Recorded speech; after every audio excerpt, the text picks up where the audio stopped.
बिस्मिल्लाहिर्रहमानिर्रहीम। अस्सलामुअलैकुम। क्लास 5 में आपका फिर से स्वागत है। तो आज हम पढ़ेंगे थर्ड क्लास लेवर। जिस तरह हमने पिछले क्लास में पढ़ा था फर्स्ट क्लास लेवर, सेकंड क्लास लेवर और थर्ड क्लास लेवर।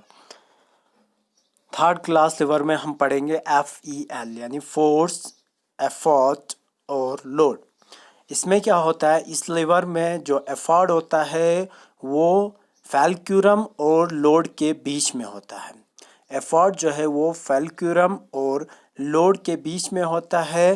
थर्ड क्लास में यहाँ पे लोड जो होता है एक एंड में होता है और फैल्क्यूरम दूसरे एंड में होता है। और जो लोड होता है यानी फैल्क्यूरम एक एंड में होता है, एफर्ट दूसरे एंड में होता है और लोड बीच में होता है। जैसे कि आप देख सकते हो ice tong, fishing rod, forcep, tweezer, extra, ये जो है एग्जाम्पल्स हैं थर्ड क्लास के। उसके बाद है कुछ ऐसे सैम्पल मशीन्स जो हमारे लिए यूज़फुल होते हैं, आसान होते हैं, जैसे कि इंक्लाइनेड प्लेन। जब भी हम किसी बड़ी गाड़ी में या किसी बड़े स्लोप में जब हम सामान निकालते हैं तो हम वहाँ पे स्लोपिंग या इंक्लाइनेड प्लेन बनाते हैं। इंक्लाइनेड प्लेन जो है ये एक सिंपल मशीन होता है। यह स्लोप जैसा एक एंगल बना होता है जो हॉरिजॉन्टल सरफेस का होता है। यह स्लोप हमें मदद करता है ऑब्जेक्ट्स को नीचे से लोअर से हायर प्लेस लेने के लिए, और कम ही मतलब एफर्ट में कम ही ताकत लगाना पड़ता है। जैसे हम लिफ्ट करते हैं एक ऑब्जेक्ट को, height of normal needs much, जैसे कि हम मच मोर एफर्ट, यानी हमें एक जगह से, जैसे कि हम गाड़ियों में जब बैरल को चढ़ाते हैं या गाड़ी में कुछ चढ़ाते हैं तो हम वहाँ पे स्लोपिंग रोप में यानी स्लोपिंग लाइन या इंक्लाइनेड प्लेन का यूज़ करते हैं। लेबर ज़्यादातर जो वुडन प्लैंक्स होता है लोड करते हैं ट्रक्स को, या एयरपोर्ट्स में, हॉस्पिटल्स में, स्टेशंस में, रेम्स में, वहाँ पे उनको पुश करना पड़ता है ट्रॉलीज़ को, व्हील चेयर्स को और स्ट्रेचर्स को। वो ईजी होता है इसी इंक्लाइनेड प्लेन यानी इसी सैम्पल मशीन की वजह से।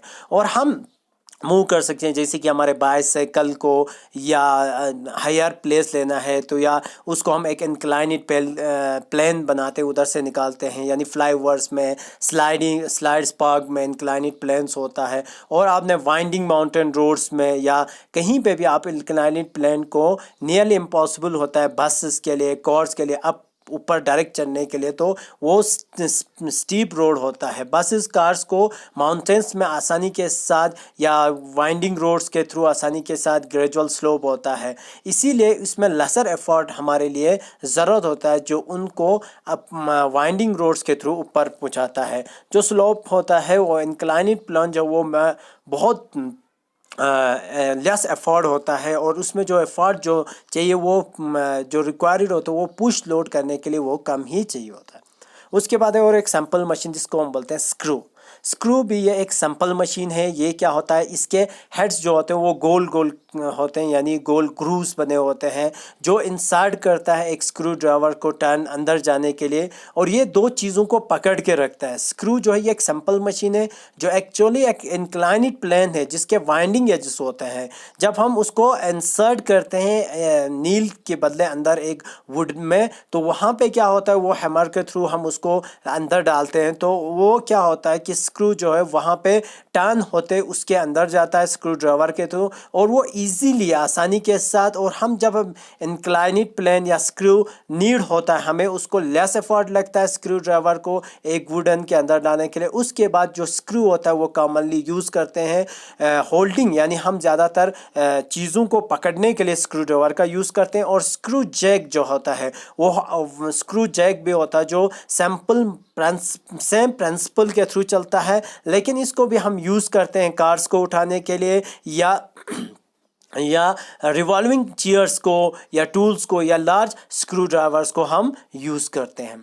उसके बाद है हमारे पास नेक्स्ट जो सैम्पल मशीन है वो पुली जो है ये भी एक सैम्पल मशीन है। ये बना होता है ग्रूविड व्हील्स जिसमें एक रोप लगा होता है या चेन लगा होता है। ये वर्क करता है लिवर के जैसा, और हमें हेल्प मदद करता है change of direction of force को अप्लाइड, जो फोर्स अप्लाइड करते हैं उसके डायरेक्शन को चेंज करता है। और एक रोप इसके थ्रू पास होता है ग्रूव्स के थ्रू। और पुली जो है ये फिक्स्ड होता है और मूवेबल होता है। सिंगल पुली जो ग्रेजुअली फिक्स्ड होता है वो सपोर्ट लोड को करता है, उसका एक एंड जो है उसका एक सिरा जो है वो रोप से बंधा होता है और उसमें फोर्स लोड और फोर्स अप्लाई होता है दूसरे एंड पे और उससे हम खींच के उसको ऊपर निकालते हैं। पुली जो है डायरेक्शन को चेंज करता है फोर्स और मैक्स हमारे काम को आसान करता है।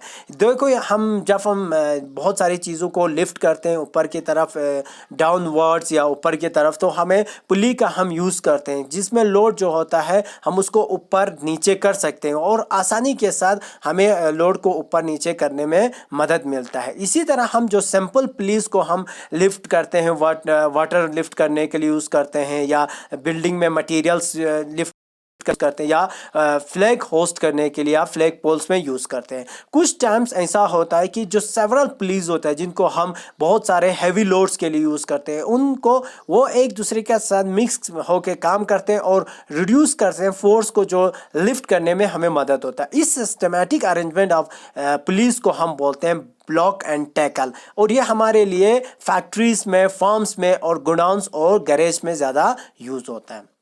अनदर है व्हील एंड एक्सल। हमने देखा है कि व्हील एंड एक्सल भी एक सैंपल मशीन है।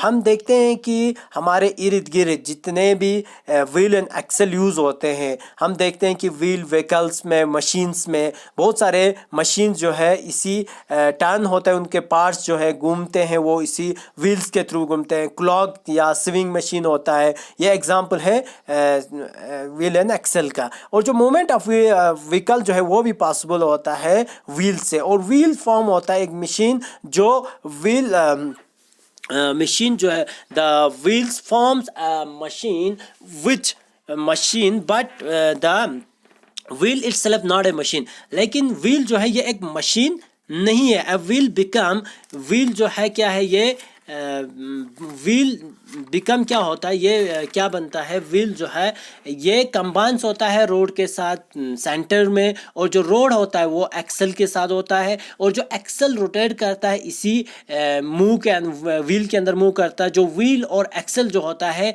ये सिंपली एक मशीन है। We use such machines for, इनको हम क्या यूज़ करते हैं इन मशीन्स को हैवियर लोड्स को एजियर फोर्स के साथ यूज़ करने के लिए, और हम using bigger wheels help to lift huge loads. और हम जहाँ पे बिगर व्हील्स को हम यूज़ करते हैं बड़े बड़े लोड्स को, यानी